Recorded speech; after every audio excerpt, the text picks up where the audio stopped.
மக்களுக்கு இன்றைக்கு நன்றாக தெரியும். இன்றைக்கு இந்த ஆட்சி பீடத்தில் இருக்கின்ற தலைவர்கள், தலைமைத்துவங்கள் யார் எவர் என்ன விளையாட்டு விளையாண்டவர்கள் என்பது தெரியும்.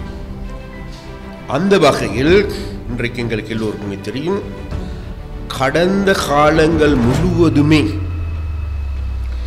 தமிழ் தேசிய பரப்பில் இருந்து ஓரங்கட்டப்பட்ட அல்லது தமிழ் துரோகிகள் என்று கூறப்பட்ட அவர் ராஜபக்சர்களுடைய அடிவருடிகள் என்று கூறப்பட்ட அவர் ராஜபக்சனுடைய காலை நக்கி பிழைக்கின்றவர் என்று கூறப்பட்ட முள்ளிவாய்க்காலில் முடிந்த 1,00,000க்கு அதிகமான உயிர்களுக்கு பதில் சொல்ல வேண்டும் என்று கூறப்பட்ட அன்றைய காலகட்டங்களில் அமைச்சரவையில் அங்கத்தவராக இருந்து இங்கிருக்கின்ற இளைஞர்கள், யுவதிகள், ஊடகவியலாளர்கள் கடத்தப்படுவதற்கு காரணமாக இருந்ததாக கூறப்பட்ட மக்களுடைய அராஜகத்தை கட்டவிழ்த்து விட்டவர் என குற்றம் சாட்டப்பட்டவர்களோடு இன்றைக்கு ஒன்றாக கூடி குழாவிக் கொண்டிருக்கின்ற நிலைமை இருக்கின்றது. நாடு தழுவிய ரீதியாக உள்ளூராட்சி சபைகள் அமைக்கப்பட்டு வருகின்றன. அதே போன்று வடக்கிலும் சகல பிரதேச சபைகள், நகர சபைகளிலும் இந்த அதிகாரங்கள் அமைக்கப்பட்டு வருகின்றது. மக்களுடைய வாழ்க்கையை மேம்படுத்த வேண்டும். தேசிய மக்கள் சக்தியினுடைய உறுப்பினர்கள் கடுமையாக உழைப்பார்கள் என்பதை இந்த இடத்தில் நாங்கள் கூறிக்கொள்ள வேண்டும். இன்று இந்த அவசரமான ஊடகவியலாளர் சந்திப்பை செய்வதற்கு முக்கியமான 2 காரணங்களை மக்களுக்கு தெளிவுபடுத்த வேண்டிய தேவை இருக்கின்றது. அந்த தேவையின் அடிப்படையில் விசேடமாக இப்பொழுது நாடு தழுவிய ரீதியாக உள்ளூராட்சி சபைகள் அமைக்கப்பட்டு வருகின்றது. அதே போன்று வடக்கிலும் சகல பிரதேச சபைகள், நகர சபைகளிலும் இந்த அதிகாரங்கள் அமைக்கப்பட்டு வருகின்றது. அப்போ அந்த வகையில் இந்த செயற்பாடுகளின் போது தேசிய மக்கள் சக்தியினுடைய நிலைப்பாடு விசேடமாக அது தென்னிலங்கையில் இருக்கின்ற நிலைப்பாடல்ல. நாங்கள் இங்கு, அதாவது வடக்கில் நாங்கள் கடைபிடிப்பது, கிழக்கில் கடைபிடிக்கின்ற நிலைமைகள் அல்ல, வடக்கில் இருக்கின்றது.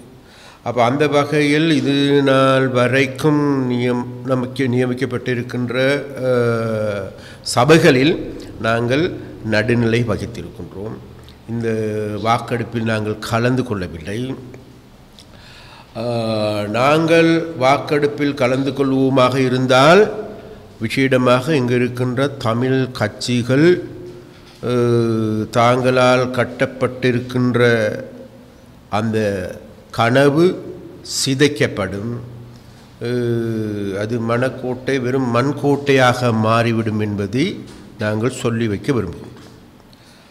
அப்போ அந்த வகையில் முதலாவதாக எங்களுடைய அரசாங்கத்தினுடைய தீர்மானம், இங்கு யார் எவர் ஆட்சி அமைத்தாலும் பரவாயில்லை, நாங்கள் அந்த ஆட்சிக்கு உதவியாக இருப்போம்.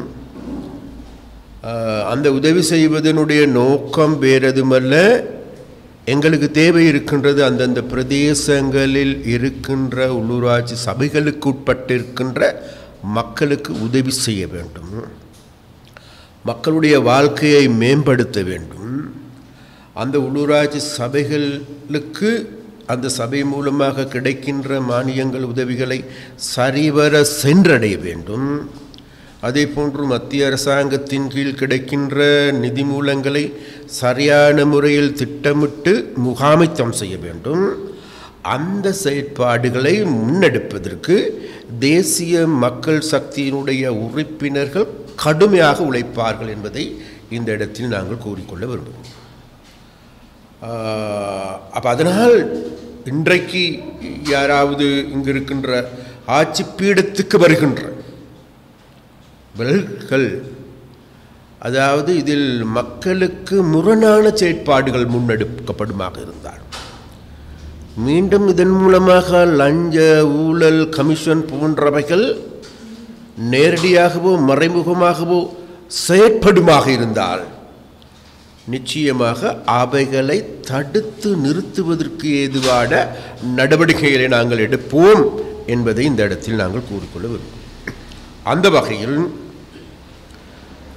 யாருடைய கட்டுப்பாட்டின் கீழ் இயங்கினாலும் பொதுவாகவே இது எங்களுடைய அரசாங்கம், இது எங்களுடைய உள்ளூராட்சி சபைகள், இது இந்த சபைகள் அனைத்தையும் இன்றைக்கு மத்திய அரசாங்கத்தினுடைய நிதி மூலங்களே இவைகளுடைய தலைவிதியை தீர்மானிக்கப் போகின்றது. அதனால் விசேடமாக அதிலும் கூட நாங்கள் வடக்கில் யாழ்ப்பாணம் மாவட்டத்தில் எல்லா பிரதேச சபைகளையும் பிரதிநிதித்துவம் செய்கின்ற பிரதிநிதிகளை கொண்டிருக்கின்ற கட்சி, அதே போன்ற ஒரு சில இடங்களில் ஒரு தீர்மானகரமான சக்தி. நேற்றும் கூட யாழ் மாநகர சபைக்கு நாங்கள் ஏதாவது முடிவெடுக்க இருப்போமாக இருந்தால், யாருக்காவது ஆதரவளிக்க வேண்டும் அல்லது இன்னொருவருடைய காலை பிடித்து இழுத்துவிட்டு அவரை தரையில் வீழ்த்த வேண்டும் என்று எண்ணம், அந்த வகையான எண்ணங்கள், கீழ்த்தரமான எண்ணங்கள் எங்களுக்கு இருந்திருக்குமாக இருந்தால், அரசியலை சாக்கடையாக மாற்றுகின்ற எண்ணங்கள் எங்களுக்கு இருந்திருக்குமாக இருந்திருந்தால், நேற்று மேயராக தெரிவு செய்யப்பட்டவர்கள் மேயர் அல்ல, நாங்கள் தான் தீர்மானகரமான சக்திகளாக இருந்தோம். ஆனாலும் கூட நாங்கள் அந்த வகையான சித்து விளையாட்டுக்களை, மக்களை ஏமாற்றுகின்ற விளையாட்டுக்களை, மக்களுக்கான போலியான வாக்குறுதிகளை வழங்குகின்ற கட்சியல்ல அரசாங்கம் இல்லை என்பதை இன்றைக்கு மேலும் நாங்கள் நிரூபித்திருக்கின்றோம். அந்த வகையில் எங்களுக்கு வாக்களித்த, எங்களுடைய நேர்மையாக செயற்படுவதற்கு எங்களுக்கு வாக்களித்து எங்களை வரவேற்று எங்களுடைய மனசாட்சியை திறந்து வைத்திருக்கின்ற எங்களுடைய யாழ் மாவட்ட வாக்காளர்களுக்கு, யாழ் மாவட்ட மக்களுக்கு மீண்டும் மீண்டும் எங்களுடைய நன்றியை நாங்கள் தெரிவித்துக் கொள்கிறோம். மக்களுக்கு இன்றைக்கு நன்றாக தெரியும், இன்றைக்கு இந்த ஆட்சி பீடத்தில் இருக்கின்ற தலைவர்கள், தலைமைத்துவங்கள் யார் எவர் என்ன விளையாட்டு விளையாண்டவர்கள் என்பது தெரியும். அந்த வகையில் இன்றைக்கு எங்களுக்கு எல்லோருக்குமே தெரியும், கடந்த காலங்கள் முழுவதுமே தமிழ் தேசிய பரப்பில் இருந்து ஓரங்கட்டப்பட்ட அல்லது தமிழ் துரோகிகள் என்று கூறப்பட்ட, அவர் ராஜபக்சாக்களுடைய அடிவருடிகள் என்று கூறப்பட்ட, அவர் ராஜபக்சாவினுடைய காலை நக்கி பிழைக்கின்றவர் என்று கூறப்பட்ட, முள்ளிவாய்க்காலில் முடிந்த 1,00,000க்கு அதிகமான உயிர்களுக்கு பதில் சொல்ல வேண்டும் என்று கூறப்பட்ட, அன்றைய காலகட்டங்களில் அமைச்சரவையில் அங்கத்தவராக இருந்த இங்கிருக்கின்ற இளைஞர்கள், யுவதிகள், ஊடகவியலாளர்கள் கடத்தப்படுவதற்கு காரணமாக இருந்ததாக கூறப்பட்ட, மக்களுடைய அராஜகத்தை கட்டவிழ்த்து விட்டவர் என குற்றம் சாட்டப்பட்டவர்களோடு இன்றைக்கு ஒன்றாக கூடி குழாவிக் கொண்டிருக்கின்ற நிலைமை இருக்கின்றது. அப்ப இந்த நிலைமையை இன்றைக்கு மக்கள் நன்கு புரிந்திருக்கின்றார்கள், தெரிந்திருக்கின்றார்கள். அதனால் இன்றைக்கு மக்களுடைய கருத்துக்கள் எடுத்து நாங்கள் பார்க்கின்ற பொழுது, இவர்கள் ஆட்சி பீடத்திற்கு அதிகாரத்திற்கு வந்திருப்பது மக்களுடைய தேவைகளை பூர்த்தி செய்வதற்கு அல்ல, தாங்களுடைய தனிப்பட்ட இருப்பினை தக்க வைத்துக் கொள்வதற்காக, தாங்களுடைய இந்த காமாளித்தனமான அரசியலை முன்னெடுப்பதற்காக. மீண்டும் நாங்கள் சொல்லுகின்றோம், இந்த சாக்கடையில் இருக்கின்ற அசிங்கமான அரசியலை முன்னெடுக்கின்ற, மக்களுக்கு போலியான வாக்குறுதிகளை வழங்கிய, கடந்த காலங்கள் முழுவதுமே ராஜபக்சாக்கள் இனவாதிகள், சஜித்கள் இனவாதிகள், அவருடைய அப்பன் இனவாதி, மாமன் இனவாதி என்று அவர்களை பறைசாற்றிய, எந்த வெட்கக்கேடு ரோசம் மானம் இல்லாது இன்றைக்கு அவர்களோடு அணி திரண்டு கொண்டிருக்கின்றார்கள் என்பதை மீண்டும் மக்களுக்கு நாங்கள் அறிவுறுத்த விரும்புகின்றோம்.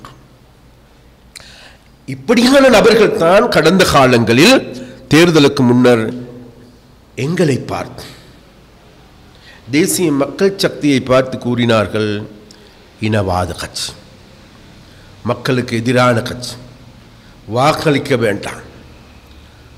இன்றைக்கு மக்களை கடந்த காலங்களில் கொலை செய்தவர்களோடு மக்களோடு பூண்டோடு அழித்தவர்களோடு குழாவிக் கொண்டிருக்கின்ற நபர்களாக மாறியிருக்கின்றார்கள். அதனால் இவர்களுடைய முகத்திரை இன்றைக்கு கிழித்தெறியப்பட்டிருக்கின்றது. இதை மக்கள் நன்கு ஆழமாக கண்களை திறந்து பார்க்கின்றார்கள். அந்த வகையில் போலி தேசியவாதம் பேசிய, போலியான தமிழ் இனவாதத்தை பேசிய, தமிழ் மக்களுடைய விமோசனத்தை பற்றி பேசிய இவர்கள் தமிழ் மக்களுடைய விமோசகர்கள் அல்ல. தமிழ் மக்களை மேலும் நாசம் செய்கின்ற, தமிழ் மக்களை மேலும் தமிழ் மக்களுடைய இருப்புக்களை கேள்விக்குறியாக்குகின்ற நபர்களோடு கூட்டு சேர்ந்திருக்கின்ற காவாலித்தனமான அரசியலை முன்னெடுக்கின்ற நபர்கள் என்பதை இந்த இடத்தில் நாங்கள் சுட்டுக்கொள்ள வேண்டும். மூன்றாவது விடயமாக, இந்த நிலைமைகள் இங்கு மாத்திரமல்ல, தென்னிலங்கை இன்றைக்கு நாங்கள் பார்க்கின்ற போது கடந்த காலங்கள் முழுவதுமே ராஜபக்சாக்கள் திருடர்கள். பாராளுமன்றத்தில் ரணில் விக்ரமசிங்க என்ன சொன்னார்? யார் திருடன்? ராஜபக்சா திருடன். யார் திருடன்? பசில் திருடன், கோட்டா திருடன் என்று பாராளுமன்றத்திலேயே முழங்கியவர்.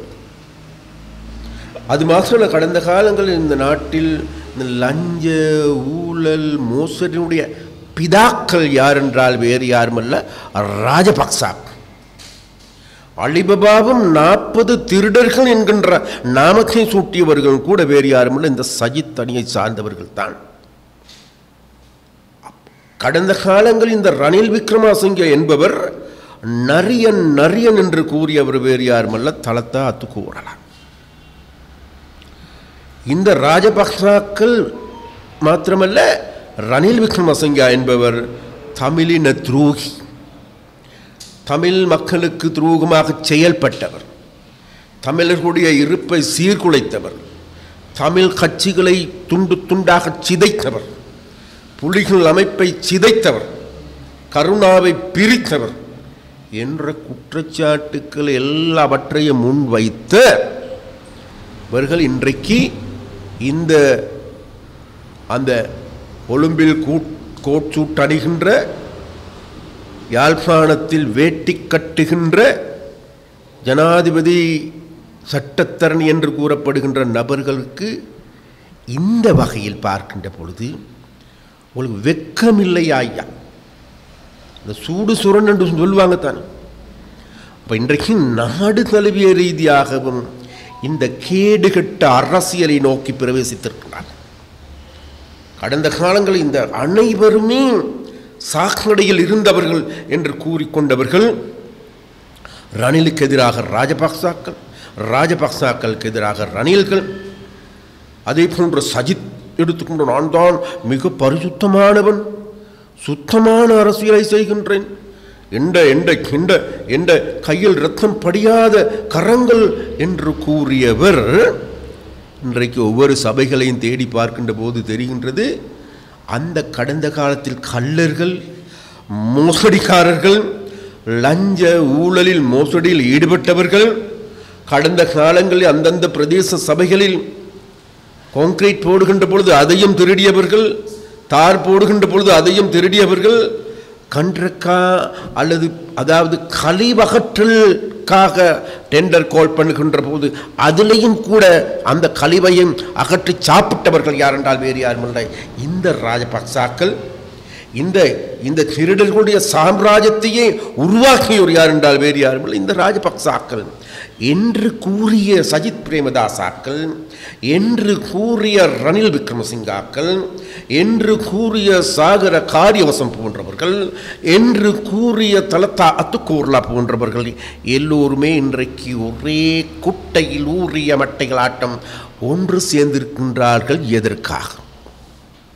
இவர்களுக்கு இன்றைக்கு தெரியும், மக்களுக்கு நாங்கள் சொல்லுகின்றோம், இன்றைக்கு மக்கள் நலன் சார்ந்த அரசாங்கம் ஒன்று உருவாக்கப்பட்டிருக்கிறது. மக்களுக்கு துரோகிகளாக துரோகம் இழைத்தவர்கள் இன்றைக்கு படிப்படியாக தண்டிக்கப்பட்டு வருகின்றார்கள். லஞ்ச ஊழல் மோசடியில் ஈடுபட்டவர்கள் இன்றைக்கு தண்டிக்கப்படுகின்றார்கள். அவர்கள் மீதான வழக்கு விசாரணை தொடரப்பட்டிருக்கின்றது. அதனால் இன்றைக்கு படிமுறையின்படி வரிசையாக இன்றைக்கு இவர்கள் சிறைச்சாலையை நோக்கி நகர்ந்து கொண்டிருக்கின்றார்கள். அந்த நேரத்தில் அதிலிருந்து மீள்வதற்கு எல்லா கூட்டு களவாணிகளும் ஒன்று சேர்ந்து இன்றைக்கு எமது அரசாங்கத்திற்கு எதிராக மக்கள் மத்தியில் தப்பான அபிப்பிராயங்களை விதைப்பதற்கு ஏதுவான சூழலை ஏற்படுத்த முடியுமா என்று ட்ரை பண்ணுகின்றார்கள். ஆனால் இலங்கையில் வாழ்கின்ற மக்கள் என்பது, இந்த 2,20,00,000 மக்கள் என்பது கடந்த காலத்தை நோக்கி இனி பயணிக்க மாட்டார். இனியும் இந்த நாட்டில் லஞ்ச ஊழல் மோசடி அதிகார துஷ்பிரயோகம் வீண்முறையத்துக்குள்ளான நாட்டை மக்கள் உருவாக்க மாட்டார். நாடு படிப்படியாக நகர்ந்து வருகின்றது, முன்னேற்ற திசையை நோக்கி அடியெடுத்து வைத்திருக்கின்றது. இந்த நிலைமை தொடர வேண்டும் என்பதே மக்களுடைய விருப்பமாகும். அந்த வகையில் இவர்கள் என்ன கூத்தாட்டமாடினாலும் என்ன கூட்டுக்களை அமைத்தாலும் மக்கள் மத்தியில் இனியும் இவர்கள் எடுபடாதவர்கள். இவர்கள் என்ன விளையாட்டு விளையாண்டாலும் இனி வரும் காலங்களில் இந்த துரோகிகளை, இந்த கூட்டு திருடர்களை மக்கள் இனி அங்கீகரிக்க மாட்டார்கள் என்பதை மாத்திரம் இந்த இடத்தில் நாங்கள் சொல்லிக்கொள்ள விரும்புகின்றோம். அந்த வகையில் தென்னிலங்கையில் இன்றைக்கு அனைவரும் சஜித், ரணில், அதே போன்று மொட்டு கட்சியை சார்ந்தவர்கள், இந்த 3 பேரும் சேர்ந்து இன்றைக்கு அணிதிரண்டிருக்கின்றார்கள். அந்த அணிதிரள் என்பது மக்களுடைய நலன்களுக்கு அல்ல, மக்களுக்கு மோசடி செய்தவர்கள் இவர்கள். ராஜபக்சக்கள் மக்களுடைய சொத்துக்களை சூறையாடியவர்கள். ஐக்கிய தேசிய கட்சி கடந்த காலங்களில் 1100 கோடி ரூபாய் பிணை மூறி மோசடி செய்கின்ற பொழுது அதே ரணிலுடைய அரசாங்கத்தில் சஜித்தும் பிரதான அமைச்சராக இருந்தவர்கள். அந்த வகையில் இந்த நாட்டில் மோசடிகளினுடைய மும்மூர்த்திகள் என்றால் வேறு யாருமல்ல இந்த 3 பேருமாகும். அதனால் அந்த முக்கூட்டணியையும் மக்கள் இன்றைக்கு தெளிவாக விளங்கி இருக்கின்றார்கள், புரிந்திருக்கின்றார்கள். அதனால் அதன் அடிப்படையில் மக்களிடம் மீண்டும் கேட்டுக்கொள்வது, இந்த வகையான சித்து விளையாட்டுக்களை கட்டி ஏமாற வேண்டாம். அரசாங்கம் எங்களுடைய அரசாங்கம், எதிர்காலத்தில் எங்களால் முன்னெடுக்கப்படுகின்ற அனைத்து அபிவிருத்தி வேலை திட்டங்களும் தொடரும். அது மக்களுக்கானது. இவர்கள் போன்று மக்களுக்கு துரோகம் செய்கின்ற கூட்டல்ல, தொடர்ந்து மக்களோடு இருந்து மக்களுக்காக குரல் கொடுக்கின்ற அமைப்பாக இன்றைக்கு தேசிய மக்கள் சக்தியை முன்னிலை வகிக்கின்றது.